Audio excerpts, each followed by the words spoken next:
Engkau nak bising-bising Melayu pun pendatang?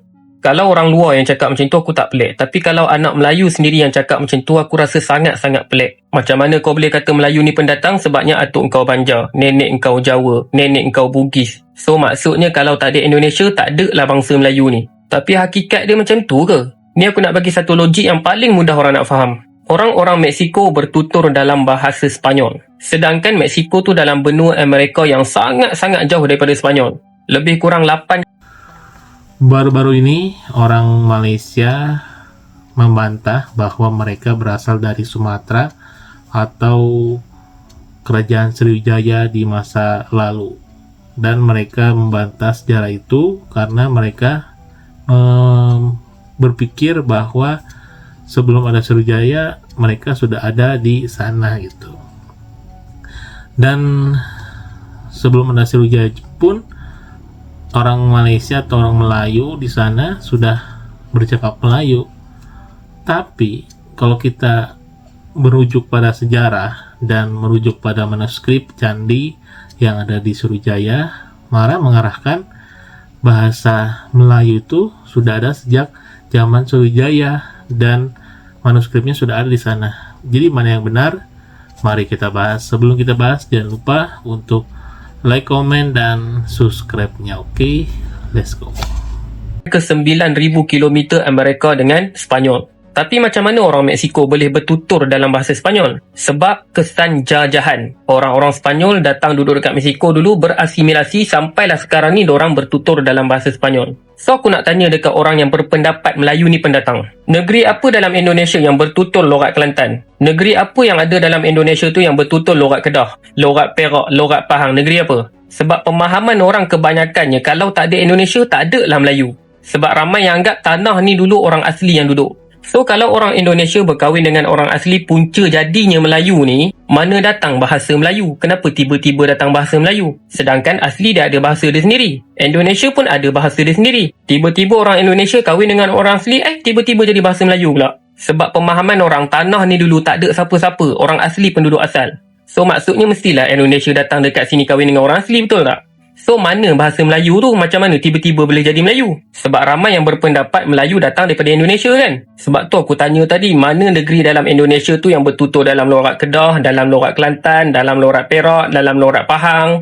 Tak ada kan? Kalau Melayu asal daripada Indonesia, mestilah logat-logat tu pun asal daripada Indonesia, betul tak? Tapi kenapa semua logat tu tak ada pun dekat Indonesia sekarang ni? Nak kata apa? Semua berpindah waktu tu. Korang kena tahu arakan negeri Rohingya tu dijajah daripada 8 Masihi sampai sekarang. So walaupun diorang dah dijajah sangat-sangat lama dan diorang dah bermigrasi dalam skala yang sangat-sangat besar, merata-rata diorang pergi, tapi sampai sekarang ada lagi tak Rohingya dekat sana? Berlambak-lambak lagi Rohingya dekat Arakan tu. So takkanlah kalau Melayu datang daripada Indonesia, takkanlah semua datang. Mesti ada juga yang tinggal. So untuk pengetahuan korang, waktu adanya Indonesia, waktu tu dah ada Myanmar, waktu tu dah ada Tanah Melayu, waktu tu dah ada Thailand. Kerajaan Melayu yang paling tua, Kedah Tua tu. Dan waktu tu Perak dah ada, Pahang dah ada, semua dah ada. Negeri-negeri moden, Selangor, KL, Negeri Sembilan, itu negeri moden. Tapi Perak, Pahang, Kelantan, Terengganu tu semua negeri-negeri yang memang dah ada dalam Tanah Melayu. So waktu tu Nusantara semua ada negeri masing-masing waktu tu. Dan kalau tak ada Indonesia pun, kita dah ada Melayu dah. Nenek moyang aku belah ayah Banjar, tapi mak aku Kedah. Bangsa ni dicipta daripada dua manusia sahaja. Asas dia, Nabi Adam kahwin dengan Siti Hawa. Daripada bangsa ni Allah lahirkan keturunan ni, bahasa ini, logat ini. Macam mana daripada dua orang manusia sahaja tiba-tiba boleh melahirkan banyak bangsa, banyak bahasa dan banyak logat? Sedangkan asasnya dua sahaja. Kalau korang tak percaya benda ni, maksudnya korang percayalah manusia ni datang daripada beruk. Sepandai-pandai Mak Saleh pun dia gagal buat evolusi ni. Takkanlah daripada beruk yang tak boleh bercakap, tiba-tiba berevolusi, boleh bercakap, boleh ada akal macam ni. Sangat-sangat tak logik. So kita ni dah ada datang daripada rumpun yang sama. Sebab tu dalam Asia Tenggara ni rupa lebih kurang sama je. Tapi kita boleh nampak perbezaan dia tu. Yang ni orang Thailand, yang ni orang Kemboja, yang ni orang Laos. Walaupun rupa nak hampir-hampir sama, sebab apa? Datang daripada rumpun yang sama. Siapa yang bezakan bahasa ni? Allah lah yang buat. Kalau korang perasan, Thailand sebelah dia Laos, sebelah dia Myanmar, hampir-hampir je. Belum dia nak ubah sempadan bahasa, budaya apa semua tu, kalau tengok dekat-dekat sempadan tu hampir-hampir je semua. Kalaulah Melayu ni datang daripada Indonesia, kenapa orang Indonesia datang dekat sini nak kena bertutur dalam bahasa Melayu? Kenapa nak kena cakap dalam bahasa Melayu? Sebab nak berasimilasi dengan penduduk kat situ. untuk memudahkan urusan harian, jual beli, berdagang apa semua tu. Sebab tu orang Indonesia berasimilasi dengan orang Melayu sampailah diorang boleh bercakap bertutur dalam bahasa Melayu. Kalau dalam ni waktu tu tak ada siapa-siapa lagi, bahasa Melayu tu datang daripada mana? Sama lah macam kita kalau duduk dekat mana-mana pun. Duduk dekat Jepun, kita lama-lama nak kena belajar juga bahasa Jepun. Lama-lama kita berasimilasi. Macam tu lah nenek moyang kita dulu. Datang dekat tanah Melayu ni, berkahwin dengan orang-orang sini yang melahirkan kita ni. Tapi asas Melayu tu daripada dulu dah ada dah. So, kalau tak ada Indonesia pun Melayu.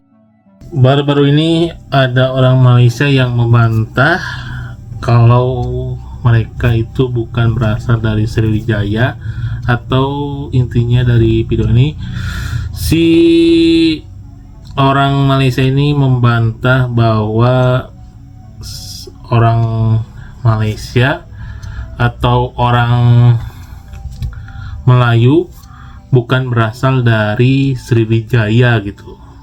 Nah, ini membuat kita semua kaget gitu ya. Padahal kalau kita lihat atau telaah bahwa bangsa Melayu itu berasal dari Sriwijaya gitu, awal mulanya gitu ya.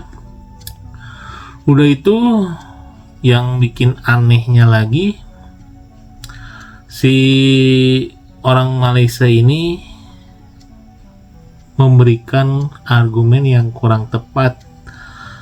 Tapi kalau kita lebih teliti lagi, orang Malaysia atau orang Melayu itu di manuskrip atau di sejarah arkeologinya, di candi-candinya memang mengarah ke kerajaan Sriwijaya gitu. Jadi apakah seperti itu atau memang ada hal-hal yang berbeda di sejarah Indonesia dan sejarah Melayu? Dan kalau kita lihat lagi, candi-candi yang ada di Sriwijaya itu menggambarkan Melayu kuno dan bahasa Melayu kuno. Dibandingkan dengan Malaysia yang kita lihat candi-candinya sangat sedikit dan seperti hanya berbentuk perlintasan doang atau tempat berdoa doang, sedangkan di Sriwijaya itu kebanyakan lebih ke kerajaan dan metropolitan di zaman itu gitu. Jadi yang benar yang mana? Tapi kita harus berpacu pada yang sudah nyata gitu, yang sudah ada, yaitu manuskrip dan candi untuk saat ini. Mungkin nanti ada tanda-tanda di Melayu atau dimanapun itu bisa diteliti atau dilihat gitu ya, apakah benar atau salah. Nah, menurut kalian gimana guys? Tulis di bawah pendapat kalian. Jangan lupa untuk like, komen, dan subscribe-nya, dan apa yang menurut kalian tahu gitu antara awal mula Melayu ini.